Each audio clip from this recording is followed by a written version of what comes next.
नमस्ते। Solid facts with Hemant अत्री में आप सबका स्वागत। जैसा आप देख रहे हैं हेमंत सर हमारे साथ मौजूद है। बहुत स्वागत सर। सर, जो शांति वार्ता विफल होने की बात थी, पहले से ही आप लगातार कहते रहे थे, अब उसको लेकर के जो सबसे बड़ी खबर अब तक की आ रही है वो ये कि नेतन्याहू ने खुद ये बात दुनिया के सामने रख दी है कि जेडी वेंस ने उनको जहाज से ही पूरा ब्रीफ किया था। इसका मतलब जो बात अभी कल भी हुई थी, जिस तरीके से हमने देखा था, अब्बास अरागची जो बात कह रहे थे कि नेतन्याहू का फोन कॉल आया था जेडी वेंस के पास सीधे, इसका मतलब सारी कंट्रोलिंग नेतन्याहू कर रहे थे वहां से बैठ करके। और नेतन्याहू, जैसा आप सवाल उठाते रहे हैं, कि कभी भी नहीं चाहते थे कि समझौता हो, क्योंकि वो अपने देश में बुरी तरीके से फंसे हैं। और अगर अगर ये समझौता हो गया होता तो नेतन्याहू जेल चले गए होते। इसके चलते ये समझौता नहीं होने दिया गया। अब तमाम नाकेबंदी और क्या क्या बात ट्रंप कह रहे हैं। ट्रंप की जो पॉपुलैरिटी रेटिंग है वो लगातार गिरती जा रही है, विरोध लगातार उनका बढ़ता जा रहा है। इस बीच में एप्स्टीन फाइल्स की चर्चा एक बार फिर निकल करके आती जा रही है। ये सब कुछ चल क्या रहा है असल में सर? और नेतन्याहू ने जो टिप्पणी की है, जो सच दुनिया के सामने रखा है, वो कितना इंपॉर्टेंट है जेडी वेंस को लेकर के? रामप्रकाश जी नमस्कार, आपको सारे दर्शक साथियों को भी। देखिए, हम तो 28 फरवरी से लेकर के ये दिन आया, जो कुछ कहते जा रहे हैं वो एक एक डॉट लगातार आप देख रहे हैं वो जुड़ता जा रहा है एज सच, बिना किसी जोड़ घटा गुणा भाग के। और नेतन्याहू ने जो आज किया है वो उस सच को उजागर कर दिया जिसको पूरा देश और दुनिया लगातार कह रही है कि इस युद्ध का बॉस, इस युद्ध में ट्रंप का बॉस, इस युद्ध में वेंस का बॉस और इस युद्ध में अमेरिका का बॉस इजराइल है। और जिस तरीके से अमेरिकन एडमिनिस्ट्रेशन पूरे तरीके से कंप्रोमाइज्ड है, ये अभी तक केवल कयास थे या बिटवीन द लाइंस हम अपना गेज कर पा रहे थे। आज पहली बार नेतन्याहू ने खुद बता दिया है कि किस तरीके से अमेरिका का टॉप प्रशासन उनको ब्रीफिंग करता है हर चीज की। तो मेरा आपसे आग्रह है कि एक बार वो 53-54 सेकंड का वीडियो है वो एक बार जरा दर्शकों को दिखवा दीजिए, उससे क्लैरिटी आ जाएगी। Vice President J.D. Vance. He called me from his plane on the way back from Washington. He reported to me in detail, as the people of this administration do every day, on the development of the negotiations. In this case, the explosion in the negotiations, the explosion came from the American side, which was not willing to tolerate the blatant violation of the agreement to enter negotiations by Iran. Essentially, the agreement was that there would be a ceasefire and Iran would immediately open the crossings. They didn't do that. The Americans were not willing to accept it. He also conveyed to me that the central issue on the table from the perspective of President Trump and the United States is the removal of all enriched material and ensuring that there is no more enrichment in the coming years, and this could be for decades. Ramprakash ji, 54 second के इस video ने सब कुछ खोल करके रख दिया। और ओपनिंग वाक्य आपने केवल 2 सुनने हैं। क्या कह रहे हैं कि जैसे ही वेंस अपने जहाज में बैठे उन्होंने मुझे प्रॉपरली ब्रीफ किया, ठीक वैसे ही जैसे अमेरिका का टॉप प्रशासन मुझे हर रोज करता है। इसके बाद कुछ कहने और सुनने का किसी के लिए कोई वो है क्या? कोई कयासबाजी की गुंजाइश बची है? लड़ाई अमेरिका लड़ रहा है और ब्रीफिंग नेतन्याहू को हो रही है। तो इससे ज्यादा कंप्रोमाइज एक सो कॉल्ड सुपर पावर हो सकती है क्या? आपने इंट्रो में जिक्र किया कि कंप्रोमाइज कैसे है, सामने है आपके। जिस तरीके से आपको पूरे का पूरा ट्रंप की पत्नी का जो एप्स्टीन के मामले में जो चीजें सामने आ रही हैं, और अब तो हालत ये है कि कोई दिन ऐसा नहीं जाता जिस दिन 2 या 3 सर्वाइवर आकर के सारी बात अपने सामने नहीं रखते। और जो मेलानिया ने कहा था कि सच का साथ देना चाहिए सर्वाइवर्स को, और वो था करके उनको अपनी बात कहनी चाहिए। तो अब तो 1 दर्जन सामने आके करवा लीजिए, वो तो जरा पता लग जाएगा। तो कुल मिलाकर के हर पैतरा उल्टा पड़ रहा है। और आज हालत यह है कि ट्रंप अपने देश के अंदर ही बाहर जाने की स्थिति में नहीं है। 2 कार्यक्रमों में गए पिछले 2 दिनों के अंदर। एक वो दिखा दीजिएगा बेशक, कुश्ती का जो एक कार्यक्रम था, यूएफसी के एंट्रेंस पर जिस तरीके से उनका हुटिंग हुई बहुत जबरदस्त तरीके की, वो दिखा दीजिएगा। और उसके बाद वो एक रेस्टोरेंट में गए, किसके साथ? जेडी वेंस के साथ और अपने युद्ध मंत्री उसके हेग्सेट के साथ। और वहां लोगों ने उनको हूट करके भगा दिया। वो वीडियो भी दिखा दीजिएगा दर्शकों को, ताकि क्लैरिटी रहे कि ट्रंप की आज पोजीशन क्या है। और अभी तक क्या होता था, आपने देखा लगातार जब से ट्रंप आए हैं पिछले साल 20 जनवरी से, कि तमाम तरह के विरोध प्रदर्शन होते थे, सारी बात होती थी, लेकिन लोगों को अरेस्ट नहीं किया जाता था। आज आपने देखा किस तरीके से बहुत बड़े पैमाने पर अरेस्ट हुई। जो लोग प्रदर्शन कर रहे थे उनको लेकर के न्यूयॉर्क पुलिस ने उनको उठा लिया। तो इसका मतलब बड़ा साफ है कि जो ट्रंप का प्रशासन है वो अब डेस्परेशन की तरफ जा रहा है, क्योंकि उनका हर एक जो भी उनका पासा था, हर एक पासा उल्टा पड़ रहा है। लोगों को गिरफ्तार करना, जो कि वो तो शांतिपूर्ण तरीके से कर रहे थे बातचीत, उन्होंने तो कोई हिंसा की नहीं। और अमेरिका में इस तरह के प्रदर्शन बड़े आम होते हैं, उसके बावजूद भी जिस तरीके से उनको अरेस्ट किया गया वो अपने आप में बड़ी महत्वपूर्ण बात है। 90 लोग गिरफ्तार हुए हैं, और ये सारे के सारे मैनहट्टन के पास जिस तरीके से सड़कों पर क्या कह रहे थे कि नंबर 1 ईरान पर हमला बंद करो, नंबर 2 इजराइल को हथियार देने बंद करो। उसके बावजूद उनको जिस तरीके से न्यूयॉर्क में गिरफ्तार किया गया, वो अपने आप में दिखाता है कि डेस्परेशन किस लेवल की आ गई एडमिनिस्ट्रेशन के अंदर। तो वो सवाल तो जवाब दे नहीं पा रहे, और उनका हर पैतरा उल्टा पड़ रहा है। जो काम ईरान कर रहा था, ईरान क्या कर रहा था? ईरान कह रहा था, जब ये युद्ध शुरू हुआ तो हार्मुज तो खुला था, हार्मुज को बंद किसने कराया? ट्रंप के कारनामों ने। क्यों हमला किया? और जब हार्मुज ईरान ने बंद कर रखा था, तो उसको खुलवाने की बजाय क्या किया भाई साहब ने? पहले तो क्या करा था कि हमारे लिए चंद मिनट का काम, चुटकी बजाते खुलवा देंगे, ध्यान होगा ना आपको, 6 तारीख को जो घोषणा की थी। और उसके बाद स्थिति है कि अब उसको खुलवाने की बजाय खुद ही उसको ब्लॉकेट लगा के बैठ गया कि हम ईरानी जहाजों को नहीं जाने देंगे। ऐसा लेकिन चीन का जहाज तो गुजर रहा है सर, चीन का टैंकर तो गुजर रहा है। चीन का जहाज तो डंके की चोट पे गया। रिची स्टारी नाम का उनका चीनी टैंकर था, बाकायदा पारस फारस की खाड़ी को पार करके बहुत शांति से निकला, शानदार तरीके से निकला। और कहा कि पहला जो शिपिंग डेटा आप देखेंगे तो ये पहला जहाज है जब अमेरिका ने कल जिस तरीके से यहां पर ब्लॉकेट लगाया था। आप एक अमेरिका जैसे देश की सनक देखिए राम प्रकाश जी, बिल्कुल ब्रीफ में 3 लाइन के अंदर। युद्ध शुरू होता है, अमेरिका क्या करता है कि रूस भी तेल बेच ले, बेशक उस पर प्रतिबंध था, और ईरान भी तेल बेच ले, ताकि दुनिया में तेल के दाम स्थिर रहे। सारे प्रतिबंध हटाए गए, ठीक। उन्होंने तेल बेचना शुरू किया, आपने हमला कर दिया। हमला करते ही उन्होंने हार्मुज को बंद करने की घोषणा कर दी, फ्रेंडली नेशंस के लिए नहीं, जो आपके सहयोगी है उनके लिए। तो उसको ट्रंप क्या करते कि मैं खुलवा दूंगा चुटकी बजाते ही। और अब हालत क्या है कि खुलवाने की तो हिम्मत हुई नहीं। पहले तो कहते कि हमारे जहाज जो अमेरिकन आर्मी के हैं वो एस्कॉर्ट करके ले जाएंगे जहाजों को। ले जाओ ना फिर। ईरान ने क्या कहा कि अगर वो देख भी लिया तो उड़ा देंगे, तो उधर मुंह करके नहीं सोए ये लोग। और उसके बाद क्या हुआ, अल्टीमेटली बात यहां तक पहुंची कि अब अमेरिका ब्लॉकेड लगा के बैठा हुआ है, और चीन ने जिस तरीके से खुली चुनौती दी कि हमारा जहाज रोक के दिखाओ आप। तो हालत है कि उनका जहाज पहला था ब्लॉकेड के बाद शांति से शानदार तरीके से गुजरा, ठेंगा दिखाते हुए। तो ट्रंप ने जो अमेरिका की सो कॉल्ड अथॉरिटी थी, जो दादागिरी थी, उसको छिन भिन करा दिया इस पूरे युद्ध में, क्योंकि वो कंप्रोमाइज है, क्योंकि उनकी कोई रणनीति नहीं है, क्योंकि उनका कोई विजन नहीं है, क्योंकि उनके पास कोई प्लान नहीं है। ये सारी परिस्थिति अमेरिका को मुंह दिखाने लायक नहीं छोड़ा सामने।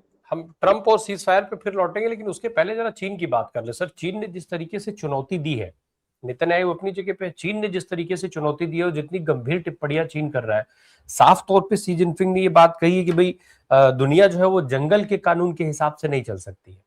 अब ये जो परिस्थिति है, क्या इस स्टेट ऑफ हॉर्मुज पर नाकेबंदी का परिणाम है कि चीन इतना खुल करके बोलने का मौका चीन को मिल गया? क्योंकि अब तक चीन खुल करके नहीं बोल रहा था जिस तरीके से शी जिनपिंग ने अब बोला है। नहीं रामप्रकाश जी, उनको तो मौका मिला है ना। अब जिस तरीके से चीन और रशिया एक एक मूव डिप्लोमेटिकली खेल रहे हैं, उसको देखने की जरूरत है ना। अमेरिका जिस तरीके से दादागिरी और गुंडागर्दी पे उतरा है, जिस तरीके से एक कंप्रोमाइज्ड प्रेसिडेंट पूरी दुनिया की आर्थिक सुरक्षा को और पूरी दुनिया की जो अदरवाइज जो आर्थिक परिस्थिति है उसको डैमेज करने पर लगे हुए, वहां ये अब शांति के मसीहा बन के उतरेंगे, क्योंकि उनके पास मौका है, उनके पास ताकत है। वो अमेरिका से डरते नहीं, और उनको पता है कि ट्रंप केवल थोथा चना और बाजे गना है, उनके ऊपर कुछ कर नहीं सकता। पिछली बार भी लगा के देखी थी टैरिफ, क्या हुआ? खुद ना करके खुद थूक के चाटना पड़ा ना, सारे टैरिफ वापस करने पड़े। और अब तो देखिए अब परिस्थिति क्या है। शी जिनपिंग ने मिडिल ईस्ट में जो है तनाव को लेकर के किससे मुलाकात की? अबू धाबी का जो क्राउन प्रिंस है, शेख MBS जिसको आप बोलते हो, वो बीजिंग गया हुआ है। उसको उन्होंने कहा कि दुनिया जंगल के कानून से नहीं चलती, जो भी ताकतवर जो चाहे वो करे, हालत ये नहीं होने देने चाहिए, और नियमों को सब पर बराबर लागू किया जाना चाहिए, न कि अपनी सुविधा के हिसाब से। यानी कि शी जिनपिंग अब एक प्रीचर बनने का मौका मिल गया उनको।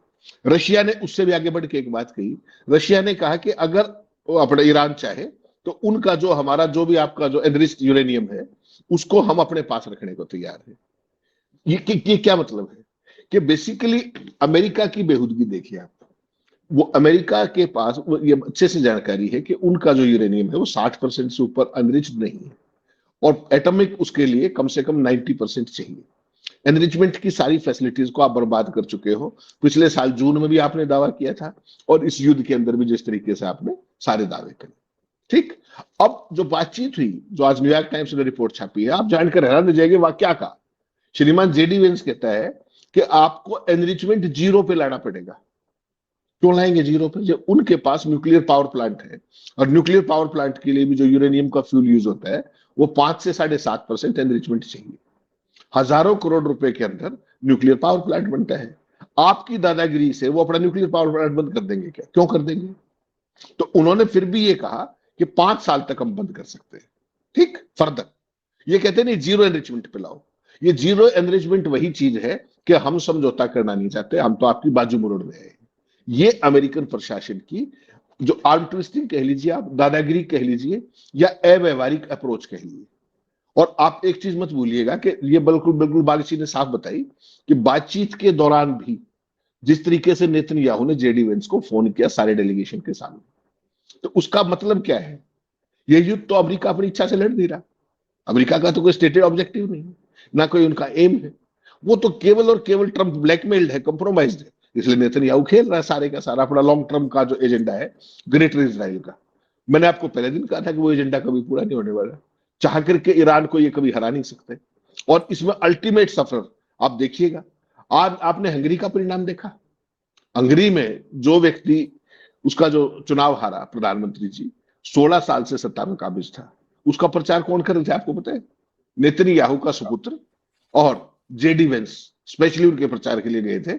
और परिणाम क्या हुआ? अपोजिशन को 2/3 मेजोरिटी मिल गई। यानी कि जो ये दक्षिणपंथी ताकतें हैं, चाहे वो अमेरिका में ट्रंप हो, चाहे वो श्रीमान ये क्या नाम है अपने इजराइल वाला नेतन्याहू हो, हंगरी वाला चला ही गया। और अगला नंबर आप वाले विश्व गुरु का भी बहुत जल्दी आ सकता है अगर परिस्थितियां यही रही तो। सर अब एक एक जो बात लगातार ईरान इस बैठक से है खत्म, इस बैठक के खत्म होने के बाद से कह रहा है, अब्बास अरागची से लेकर के दूसरे लोग जो बात कहते रहे कि अमेरिका की मंशा नहीं थी ये सीज फायर करने की और इस शांति वार्ता को सफल बनाने की। वो बात नेतन्याहू ने खुद दुनिया के सामने साबित कर दी, ये कह करके कि जेडी वेंस ने उनको ब्रीफ किया, जेडी वेंस ने जहाज से निकलते ही उनको रिपोर्ट किया। तो ये क्या क्योंकि भाई मंशा को लेकर के सवाल थे। ईरान कह रहा है कि भाई हम 5 साल परमाणु के लिए प्रतिबंध की बात सामने आ रही है, अमेरिका 20 साल के लिए चाह रहा था। फिर वो चाह रहा था कि जो यूरेनियम का जो भी यूरेनियम ईरान के पास हो वो अमेरिका को मिल जाए। और इतना ही नहीं, हारमूज से लेकर के और तमाम सारी जो शर्तें हमने अभी तक देखी है। दो चीजें हैं सर इसमें, एक तो वो ये साबित हो गया जो ईरान कह रहा है, और दूसरा ईरान को लेकर के भी जो एक माहौल बनाने की कोशिश अमेरिका की हो रही थी वो भी अब अमेरिकी जनता को भी और स्पष्ट हो गई कि ईरान की मंशा इस युद्ध को लेकर कभी नहीं थी। जो वहां के राष्ट्रपति ने खुली चिट्ठी अमेरिका के नाम लिखी थी, अमेरिकी जनता के नाम लिखी थी। नहीं, ईरान में तो किसी भी स्टेज पे राम प्रकाश जी देखिए, आज छोड़िए आप, पिछले साल जून का देख लीजिए, तब भी वो बातचीत में थे, तब भी उनके जनरलों को मारा गया। इस बार भी जिस दिन ये 28 फरवरी को हमला किया गया उससे पहले दिन तक बातचीत में थे। और 2 मार्च को बातचीत का अगला राउंड ओमान के अंदर होना था। ये बात मैं और आप नहीं कह रहे, ये ईरान नहीं कह रहा, ये ब्रिटिश डिप्लोमेट ने कही जो उस मीटिंग के दौरान मौजूद थे। और उसने क्या कहा कि मैं स्तब्ध रह गया जब ईरान ने यह कहा कि हम फर्दर एनरिचमेंट के पक्ष में नहीं है। इसके बाद तो युद्ध का कोई रूट कॉज ही नहीं बचता, लेश मात्र भी कुछ नहीं बचता युद्ध में। भाई मैं आपसे जो चीज चाह रहा हूं आप पहले ही ये कह रहे हो बातचीत में कि हम तो ये करेंगे, उसके बाद तो कहानी खत्म होगी ना। और जो उनके सुप्रीम लीडर थे खामनेई साहब, उन्होंने क्या कहा, एक बार नहीं लगातार कहा कि जो ये चीज है कि एटम बम बनाना, फर्दर एनरिचमेंट करना, ये इस्लाम में हराम है। ठीक, उन्होंने धार्मिक फतवा भी दिया और प्रशासनिक तौर पर भी ईरान का ये स्टैंड था। तो उसके बाद न्यूक्लियर पावर की बात कहां से आई? ये वही परिस्थिति है जो अमेरिका रह रह करके बहानेबाजी ढूंढता है तमाम एरियाज के अंदर। कहीं पे कोई, वो तो आपको ध्यान होगा, इराक के अंदर भी वेपन्स ऑफ मास डिस्ट्रक्शन ढूंढने गए थे, मिला कोई आज तक?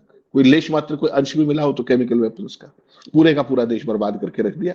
लेकिन उसमें परिणाम क्या हुआ कि इराक के सारे तेल भंडार पे कब्जा कर लिया। अब तेल बिकता है इराक का और पैसा जमा होता है न्यूयॉर्क के अंदर, ये सारी दुनिया को पता है। तो इनकी मंशा क्या थी राम प्रकाश जी, इस खेल को समझिए। जो चुनाव है अपने क्या नाम है इजराइल के अंदर, वो है 28 अक्टूबर से पहले पहले चुनाव हो रहा है संसद का। ठीक, उससे पहले इजराइल के पास, नेतन्याहू के पास दिखाने के लिए कुछ नहीं है। तो उसने, श्रीमान जी ने लगातार पहले हमास के नाम पर जिस तरीके से गजा का जो हाल किया, जो लेबनान का हाल किया, जो ईरान का हाल जो अब कर रहा है, उसने ट्रंप को क्या सपना दिखाया, वो सारी बातें अब साफ हो चुकी हैं। वो श्रीमान जी 11 जनवरी को व्हाइट हाउस में चोरी चोरी गया, अनऑफिशियली डिक्लेयर्ड, सिचुएशन रूम में बैठ करके अपने मोसाद चीफ के साथ उसने बाकायदा प्रेजेंटेशन दी और ट्रंप को क्या बहलाया फुसलाया कि हम पलक झपकते ही, जैसे आपने वेनेजुएला के मादुरो के साथ किया, वैसा खेल यहां कर सकते हैं। ठीक, ये उसने कब मिसगाइड किया, जब मोसाद 2 टूक ये कह रही थी कि रिजीम चेंज करने में 1 साल तक का समय लग सकता है, क्योंकि ट्रंप में अपनी अकल है नहीं और दूसरों की वो सुनता नहीं। तो नेतन्याहू की सारी बातचीत के बाद केवल और केवल उस कमरे में वो जेडी वेंस वहां नहीं थे, जब ट्रंप ने उससे बात की तो उसने कहा कि ये ठीक नहीं रहेगा, और जो नेतन्याहू है वो एग्जरेट करके सारी बातें बता रहे हैं, रिजीम चेंज इतना आसान नहीं। उसके बावजूद चूंकि ट्रंप कंप्लीटली कंप्रोमाइज्ड है, उसको अपनी नौकरी बचानी है, एप्स्टीन का सारा भूत अमेरिका की फाइलों में भी दर्ज है डिपार्टमेंट ऑफ जस्टिस के पास, और उसका जो अगली कड़ी है वो नेतन्याहू और मोसाद के पास है। वो आपने देख लिया किस तरीके से मेलानिया भी कंप्रोमाइज्ड है, एक बयान से जैसे ही वो चीज आई फट से उन्होंने प्रीएम्प्ट करके जिस तरीके से व्हाइट हाउस में मीडिया के सामने वो आई अनअनाउंस्ड। तो वो सारी चीजें, ये एक कड़ी है कि नेतन्याहू का रिमोट कंट्रोल, ट्रंप का रिमोट कंट्रोल, पूरे युद्ध का कंट्रोल किस तरीके से नेतन्याहू लेके बैठा है। और वो इस सारे में हो क्या रहा है, देखिए नेतन्याहू का तो एजेंडा है, उसको तो सत्ता में वापस लौटना है। ट्रंप का एजेंडा क्या है, अमेरिका को बर्बाद करना। आज हालत अमेरिका के अंदर क्या है कि जो तेल का भाव है, गैसोलीन जिसको बोलते हैं, वहां पर वहां 4.25 से लेकर के 5.9 डॉलर प्रति गैलन अलग अलग स्टेट्स के अंदर यहां तक दाम जा चुके हैं, यानी कि 1.25 गुना 1.5 गुना। और मिला क्या, पूरी दुनिया के अंदर बदनामी, पूरी दुनिया के अंदर जो आपकी नेतागिरी थी वो सारी की सारी निकल गई, जो आपकी हथियार प्रणालियां थी वो एक्सपोज होगी, जो आपके बड़े बड़े शस्त्रों के प्लेटफॉर्म थे वो सारे के सारे एक्सपोज हो गए। अब क्या कह के बेच क्या हो गया आप, F-35 तो कभी गिरा ही नहीं था, यहां गिरा नहीं, F-16 गिरा नहीं, F-15 गिरा नहीं, कौन सा प्लेटफॉर्म नहीं गिरा आपका, आपके 2 एयरक्राफ्ट कैरियर भागे कि नहीं वहां से छोड़ करके खाड़ी से, आपके 13 के 13 एयरबेस खाली पड़े कि नहीं पड़े, आपके सारे जो सैनिक है वो होटलों में रह रहे कि नहीं रह रहे। आपने कोई ऐसी लड़ाई देखी कि होटलों से लड़ी जा रही है। ट्रंप लेकिन फिर भी बेशर्म आदमी है, पूरी दुनिया के साथ मजाक कर रहा है। पूरा जो खेल है राम प्रकाश जी, वो खेल केवल और केवल नेतन्याहू का है। और उसके अंदर जिस तरीके से देखिए, जो अब ये ब्लॉकेड किया हार्मुज का, आपने देखा किस तरीके से पूरे के पूरे यूरोपियन यूनियन ने मना कर दिया कि we are not a part of it. और जल्दी ही जो इटली की जो प्रधानमंत्री है मेलोनी, वो जल्दी ईरान जाने वाली है। भाई सबको अपने इंटरेस्ट देखने हैं ना। आज की तारीख में आप सोचिए जरा हालत क्या है यूरोपियन यूनियन की। कभी वो सब्सिडी बढ़ाने की बात करे, तेल की कीमत इतनी चली गई, $25 अरब से ज्यादा का नुकसान हो चुका है केवल इस युद्ध के कारण। तो अब हालत यह है कि तेल की बढ़ती कीमतों को जो काबू करने के लिए यूरोपियन यूनियन अब ज्यादा सब्सिडी देने की बात है। वो सब्सिडी का खर्चा कहां पे आएगा, तो आप सोच लीजिएगा। और अब भी पूरी की पूरी जो स्थिति है, अमेरिका का काम वही है कि लॉजिक उनके पास कोई नहीं, उनको केवल ट्रंप की, उसके नेतन्याहू की धुन पर नाचना है। अब जब मैं और आप बात कर रहे हैं ईरान युद्ध से अकेले एशिया को, ये शब्द सुनिएगा ध्यान से राम प्रकाश जी, मैंने वो खबर का भी पीस भेजा है, अकेले एशिया को $299 अरब का नुकसान हो चुका है। सोचिएगा आप। और उसमें सबसे बड़ा रोल किसका होगा, हमारा, क्योंकि चाइना का तो सब जगह सारा मामला सेट है।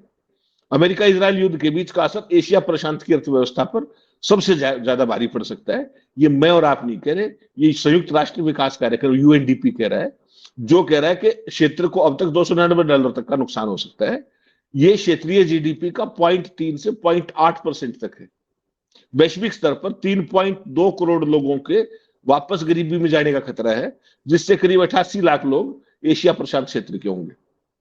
यह है स्थिति। लड़ कौन रहा है, अमेरिका और ईरान। लड़वा कौन रहा है, इजराइल। और भुगतेगा कौन, सारी दुनिया।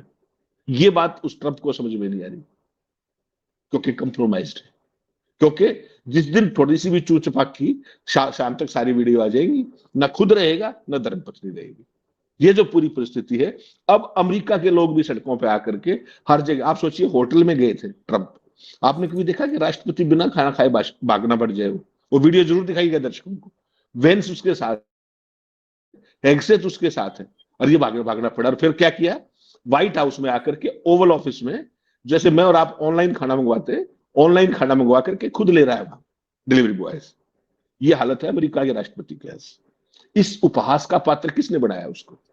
इसका उपहास का कारण बने वो इसके कारनामे जो वो लगातार एप्स्टीन के साथ कर रहा था। और आज अमेरिकन सत्ता की चाल चरित्र और चेहरा और नैतिकता पूरी दुनिया के सामने उसने एक्सपोज करवा दी, केवल और केवल इसलिए कि वो कंप्रोमाइज्ड है।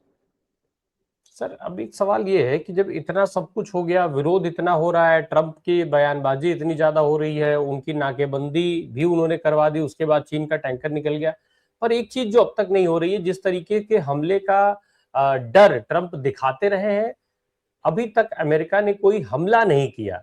आखिर क्यों? क्या अब ट्रंप जो है युद्ध से निकलने का जो रास्ता तलाश रहे थे, जैसा हम सब पहले से बात करते रहे हैं, वो रास्ता उनको मिल गया है? सिर्फ नेतन्याहू के डर से या कॉम्प्रोमाइज होने के चलते वो पूरी तरीके से बाहर नहीं हो पा रहे, तो वो दिखावा कर रहे हैं लेकिन असल में हमला नहीं करना चाहते। राम प्रकाश जी, दो लाइन की बात यह है कि जिस चीज को आप अपने मन से करते हैं उसके लिए योजना भी आपकी होती है, स्टेटेड ऑब्जेक्टिव भी आपके होते हैं, स्ट्रेटेजी सारी आपकी होती है, कब युद्ध में घुसना है, कब हमला करना है और कब बाहर आना है, ये सारा आपका होता है। लेकिन जब आपका रिमोट किसी और के पास हो तो फिर आपका कुछ भी नहीं होता है। ट्रंप की बीमारी ये है। एक तरफ वो 14 दिन का घोषणा ये करके युद्ध विराम की, वो ये चाह रहा था कि किस तरीके से पिंड छूट जाए, यहां से भागने का मौका मिल जाए। नेतन्याहू की रक्त पिपासा शांत ना हुई है और ना होने वाली है, वो ऐसे ही चलाना चाहेगा इसको। वैसी सूरत में एक तरफ आप शांति का ड्रामा कर रहे हो, दूसरी तरफ वहां पर एडिशनल एसेट्स भेज रहे हो, चाहे वो पैराट्रूपर्स हो, चाहे मेरीन्स हो, चाहे थल सैनिक हो, हर तरीके की जो है वो सारा काम आप कर रहे हो। कारण केवल कितना है कि चूंकि आपका कोई ऑब्जेक्टिव नहीं है वहां पर, आप किसी और के इशारे पे नाच रहे हो, इसलिए ट्रंप सारे सिस्टम को एक्सपोज करा रहा है और कोई भी चीज नहीं है। और नेतन्याहू कितने कॉन्फिडेंस के साथ अमेरिका के बारे में बात कर रहा, आप सोच के तो देखिए। जो आपने क्लिप दिखाई, किसी देश के प्रधानमंत्री की इतनी हिम्मत हो सकती है कि वो अमेरिकन एडमिनिस्ट्रेशन के बारे में ये कहे कि he reported to me as they do it daily. कमाल देखिए आप। Who is the boss? Reporting किसको करते हो आप अपने इमीडिएट बॉस को रिपोर्टिंग करते हो। इसका मतलब ट्रंप का बॉस, वेंस का बॉस कौन है? नेतन्याहू। और वो खुद कह रहा है, और अमेरिकन एडमिनिस्ट्रेशन ने 14 घंटे हो गए अभी तक उसको वो खंडन नहीं किया उसका। इसका मतलब they are compromised. Trump otherwise compromised है, जेडी वेंस की औकात नहीं है, उसका डिप्टी है वो। ये है परिस्थिति सारी की सारी। एक चीज जो सर, जिस तरीके से अभी ईरान ने किया कि ये तो अभी ट्रेलर है, पिक्चर अभी बाकी है, अब इसके क्या मायने निकाले जाए? ईरान के हाथ में अभी और क्या चीजें बची हैं जो ईरान इस तरीके का दावा कर रहा है?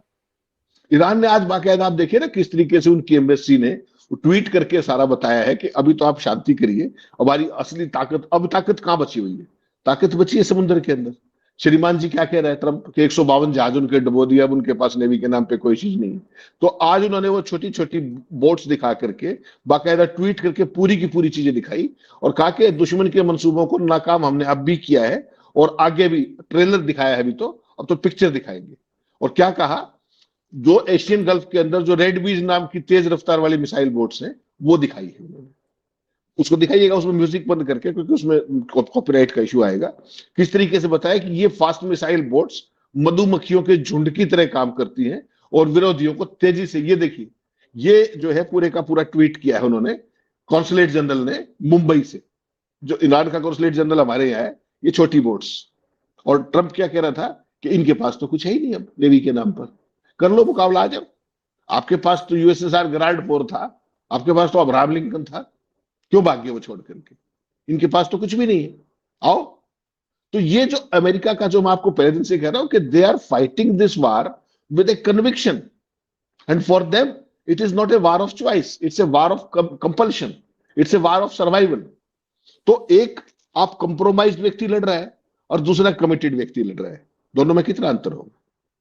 जिस देश का राष्ट्रपति कंप्रोमाइज्ड हो, उसकी देश की सेनाओं की परिस्थिति क्या होगी? और उससे भी बदतर बात क्या हुई कि 3-3 जनरल बदल दिए गए युद्ध के दौरान। जब आप युद्ध लड़ रहे हो और आप जीत रहे हो तो आप अपने सेनापति को बदलोगे क्या? क्यों बदले? वो कारण सुन लीजिए। वो ट्रंप की बेहूदगी के तहत अपने जो सोल्जर्स हैं उनको जमीन पर नहीं उतारना चाहते ईरान की। उनको पता है, दे आर प्रोफेशनल सोल्जर्स। फौज के जनरल कंप्रोमाइज नहीं है, ट्रंप कंप्रोमाइज है ना भाई। तो अपने सैनिकों को कैसे मरवा देंगे? उनको, उन्होंने जाना उचित समझा, उनकी नौकरी चलेगी 40-40 साल, कोई बात नहीं, लेकिन अपने देश के खिलाफ नहीं गए, अपने सैनिकों के खिलाफ वो नहीं गए। ट्रंप को किसी बात से कोई मतलब नहीं है। ट्रंप को केवल अपनी इज्जत बचा करके, सो कॉल्ड इज्जत, और अपनी नौकरी पूरी करनी है, कार्यकाल पूरा करना है। एक, और जो भी वो खरबों अरबों के बारे नारे कर रहा है, वो उसके दोस्त पूंजीपति फाइनेंसर, वो एक अलग पक्ष है। ये आपने देखा किस तरीके से एक ट्वीट से पहले, मार्केट खुलने से पहले जो करता है, जो क्रूड ऑयल को लेकर के जो करता है, जो फॉरवर्ड ट्रेडिंग जो करता है, क्रिप्टो करेंसी में जो खानदान पूरा खेल रहा है, वो सारी चीजें अब दुनिया के सामने आ रही है और दूसरे देश इसको एक्सपोज कर रहे हैं अमेरिका की बजाय। बिल्कुल। अब पिक्चर, ट्रेलर, ये सारी चीजें तो ईरान कह रहा है।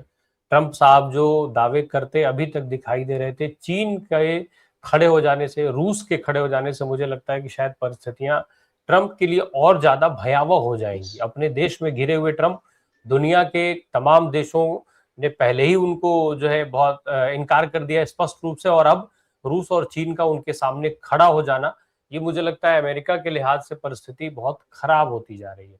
अब इसको ट्रंप कैसे संभाल पाएंगे, ये बड़ा सवाल है, क्योंकि नेतन्याहू किसी भी स्थिति में उनको ये सारी परिस्थितियां जो है कंट्रोल करने नहीं देंगे, क्योंकि अगर ये स्थितियां कंट्रोल में हो गई तो नेतन्याहू की जगह सीधा जेल है। ये बात लगातार हो रही है। ऐसे में नेतन्याहू एक बड़ा सवाल है कि उनसे ट्रंप कैसे निपटेंगे। ईरान तो छोड़ दीजिए। बहुत शुक्रिया सर हमसे बात करने के लिए। Thank you so much.